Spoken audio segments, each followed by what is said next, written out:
7h13. Le vendredi à 7h13, c'est le Zemmour du vendredi. Bonjour. Bonjour Éric Zemmour.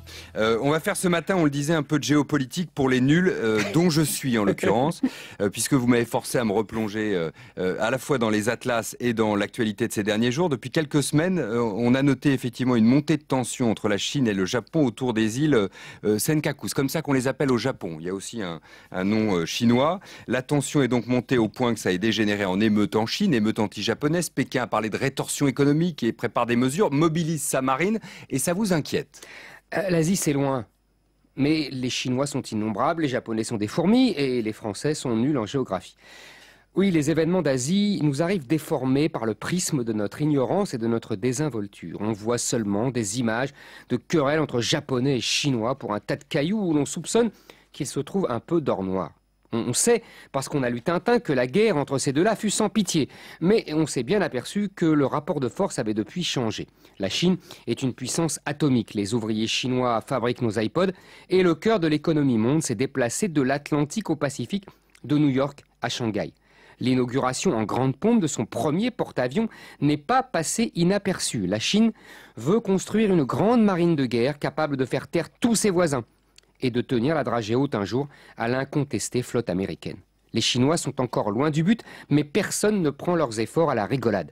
Les Américains, sous Obama, ont entrepris un revirement stratégique essentiel, le retour vers l'Asie. Ils laissent tomber les Européens comme des vieilles chaussettes et entreprennent de fédérer les tigres asiatiques qui ont peur du dragon chinois. Et ils sont légion. Le Japon, Taïwan, bien sûr, mais aussi les Philippines, l'Indonésie et même le Vietnam. Ce dernier achète des sous-marins à la Russie et les Américains annoncent que leur système de défense antimissile sera étendu à l'Asie. Bref, on s'arme, on s'allie, c'est la montée des tensions. Ce n'est pas encore la guerre, mais on s'y prépare. Et du côté américain, vous avez vu des signes concrets?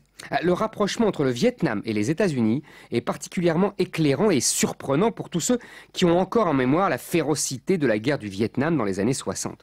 Un peu comme si les Français s'étaient alliés aux Anglais après Waterloo.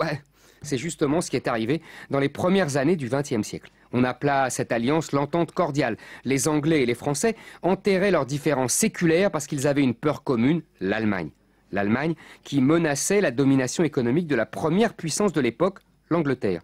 Le Made in Germany supplantait le Made in England.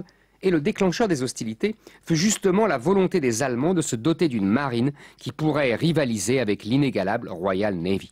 Ainsi, l'histoire se répète de façon étonnante. D'un côté, une puissance maritime dominante, mais sur le déclin, l'Angleterre hier, les États-Unis aujourd'hui. De l'autre, une puissance continentale en expansion, l'Allemagne hier, la Chine aujourd'hui. La mer contre la terre, dans un conflit sans cesse recommencé. Et hier comme aujourd'hui, l'habileté du géant sur le déclin est de fédérer autour de lui tous les voisins effrayés de son rival.